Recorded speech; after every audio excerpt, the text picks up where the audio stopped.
নমস্কাৰ সকলোকে মই কৰবি আপোনালোকক সকলোকে পুনৰবাৰ মোৰ চেনেলৰ অন্য এটি ভিডিঅ'লৈ স্বাগতম জনাইছো। আজি মই লৈ আহিছো আপোনালোকৰ মাজলৈ কেঁচা জলকীয়া আদা আৰু নহৰু দি বনোৱা এবিধ খুব টেষ্টি আচাৰৰ ৰেচিপি। এই আচাৰবিধ বনাবলৈ একেবাৰে সহজ হয় আৰু খাবলৈ বহুত বেছি টেষ্টি হয়। আৰু মইনো এই আচাৰবিধ কেনেকৈ বনালো আপোনালোককো দেখাওঁ। আহকচোন তেতিয়া আজি এই ভিডিঅ'টোৰ মাজলৈ আগবাঢ়ো। এইবিধ আচাৰ বনাবৰ কাৰণে প্ৰথমতে লাগিব আমাক নহৰু আৰু এইখিনি নহৰু মই ধুনীয়াকৈ বাকলি গুচাই লৈছোঁ আৰু লগতে লৈছোঁ কেঁচা জলকীয়াখিনিও মই ধুনীয়াকৈ ধুই পেলাই ৰ'দত শুকুৱাই লৈছোঁ। মন কৰিব যাতে কেঁচা জলকীয়াৰ মাজত অকণো পানী নাথাকে। আৰু লগতে লৈছোঁ কেইটুকুৰামান আদাখিনিও মই একেদৰে বাকলি গুচাই ৰ'দত শুকুৱাই লৈছোঁ। আৰু আচাৰ দিবৰ কাৰণে মই মছলাখিনি ৰেডি কৰি লৈছোঁ। মছলাৰ বাবে মই লৈছোঁ ইয়াতে অলপমান বগা সৰিয়হ, চব গুটি, ধনিয়া গুটি, জিৰা, আজৱাইন, অকণমান মেথি গুটি আৰু লগতে লৈছোঁ কেইটামান কালজিৰা। আৰু এতিয়া মই গেছত পেন এখন পাতি মছলাখিনি অলপ ভাজি ল'ম। আৰু আপোনালোকে ভিডিঅ'টো মন কৰি যাব, গোটেইখিনি মছলা আচলতে মই একেলগে ভজা নাই আৰু বাকী মছলাখিনি মই পাছত এড কৰিম। আৰু আপোনালোকে ভিডিঅ'টো মন দি চালে বুজি পাব মই ইয়াতে কি মছলা এড কৰিছোঁ। আৰু এতিয়া মই মছলাখিনি অকণমান ৰঙচুৱা হোৱালৈকে ভাজি ল'ম। আৰু বৰ বিশেষ বেছিও নাভাজোঁ আচলতে, বেছিকৈ ভাজি দিলে মছলাখিনি তিতা হৈ যোৱাৰ চান্স থাকে। সেইবাবে মছলাখিনি মই বৰ বেছিও ভজা নাই। আৰু এয়া দেখিছেনে সৰিয়হখিনি অকণমান ফুটিবলৈ আৰম্ভ কৰিছে। আৰু এনেকুৱাতে মই এতিয়া গেছটো অফ কৰি দিছোঁ আৰু এখন ডিছত এনেদৰে মছলাখিনি ঠাণ্ডা হ'বৰ বাবে উলিয়াই ৰাখিছোঁ। আৰু মছলাখিনি ঠাণ্ডা হ'লত এতিয়া মই গোটেই মছলাখিনি মিক্সি বাতিটো তেনেদৰে উলিয়াই লৈছোঁ। আৰু ইয়াতে দি দিছোঁ 2 চামুচ মই ৰেড চিলি পাউডাৰ, হালধি গুড়ি। আৰু এতিয়াহে মই ইয়াতে আজৱাইনখিনি এড কৰিছোঁ, আপোনালোকে মন কৰিছে নিশ্চয়। আৰু এইখিনি মই এতিয়া ধুনীয়াকৈ গুড়ি কৰি ল'ম। আৰু বৰ বিশেষ বেছিও গুড়ি কৰিব নালাগে, ইমানটো গুড়ি কৰিলেই হ'ব। মই দেখাই দিছোঁ আপোনালোকক। আৰু নহৰুখিনি এতিয়া মই এনেদৰে 2 ধৰণে লৈছোঁ। অলপ নহৰু মই কুটি দিছোঁ আৰু অলপমান থেতালিয়ে দিছোঁ। আৰু জলকীয়াখিনি এনেদৰে সৰুকৈ কুটি লৈছোঁ। আদাও মই একেদৰে অলপ মিহি কৰিছোঁ আৰু অলপ আদা মই কুটি দিছোঁ।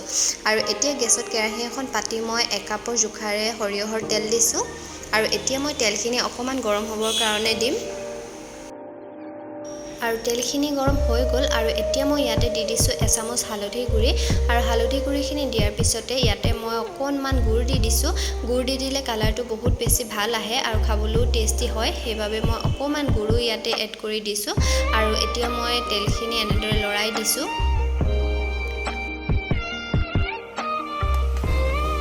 এতিয়া মই তেলতে নহৰু আৰু কেঁচা জলকীয়াখিনি দি দিছোঁ আৰু লগতে দি দিছোঁ আদাখিনিও। আৰু এতিয়া মই গেছৰ ফ্লেমটো একেবাৰে ল' কৰি ৰাখিছোঁ। আপোনালোকেও মন কৰিব গেছটো যাতে একেবাৰে ল' হৈ থাকে, নহ'লে আচাৰখিনি জ্বলি যোৱা চান্স থাকে।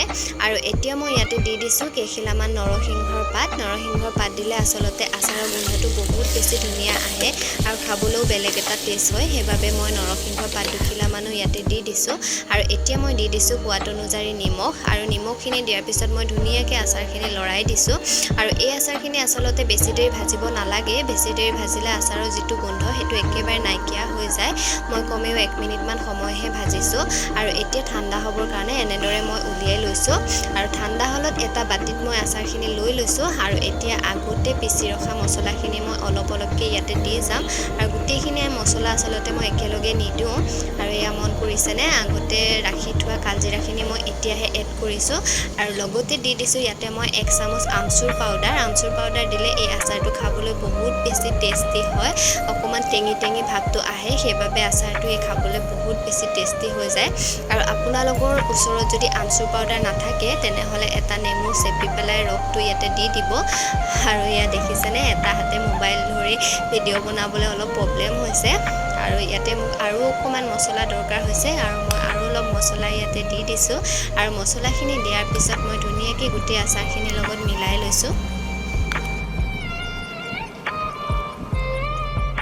মছলাখিনি এতিয়া মই ধুনীয়াকৈ আচাৰৰ লগত মিলোৱা হৈ গ'ল।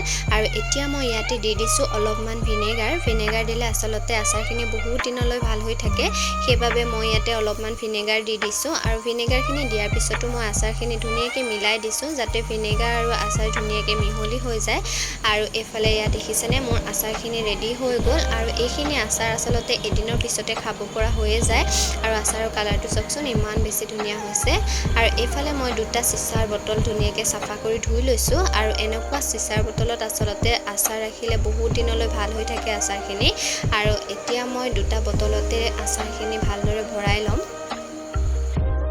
সঁচাকৈ কৈছোঁ এবিধ আচাৰ খাবলৈ আচলতে বহুতেই বেছি টেষ্টি হয় আৰু যিসকল লোকে আচলতে আচাৰ খাই ভাল পায় তেওঁলোকে এদিন হ'লেও এনেদৰে বনাই খাই চাব আৰু আপোনালোকে যদি এনেদৰে এদিন হ'লেও বনাই খায় তেনেহ'লে বিশ্বাস কৰক আপোনালোকৰ বাৰে বাৰে এবিধ আচাৰ বনাবলৈ মন যাব আৰু আপোনালোকৰ বাৰু আজি মোৰ এই আচাৰ ৰেচিপি ভিডিঅ'টো চাই কেনেকুৱা লাগিলে জনাবচোন কমেণ্ট কৰি আৰু যদি মোৰ ভিডিঅ'টি চাই আপোনালোকে ভাল পালে তেনেহ'লে প্লিজ মোৰ চেনেলটো লাইক কৰি দিব ছাবস্ক্ৰাইব কৰি দিব আৰু কাষতে থকা বেল আইকনটো প্ৰেছ কৰি অল কৰি ৰাখিব তেতিয়াহে মোৰ আগলৈ আহিবলগীয়া ভিডিঅ' নটিফিকেশ্যনখিনি আপোনালোকে আগতীয়াকৈ পাব আৰু আজি মোৰ এই ভিডিঅ'টি আপোনালোকে বন্ধুবৰ্গৰ লগত শ্বেয়াৰ কৰিব বুলিও আশা কৰিলোঁ আৰু এয়া দেখিছেনে মোৰ আচাৰখিনি ধুনীয়াকৈ বটলত ভৰোৱা হৈ গ'ল আৰু আপোনালোকেও এইখিনি মাজে মাজে ৰ'দত দি থাকিব আৰু আজি ভিডিঅ'টো শেষলৈকে চোৱাৰ বাবে আপোনালোকক বহুত বহুত ধন্যবাদ।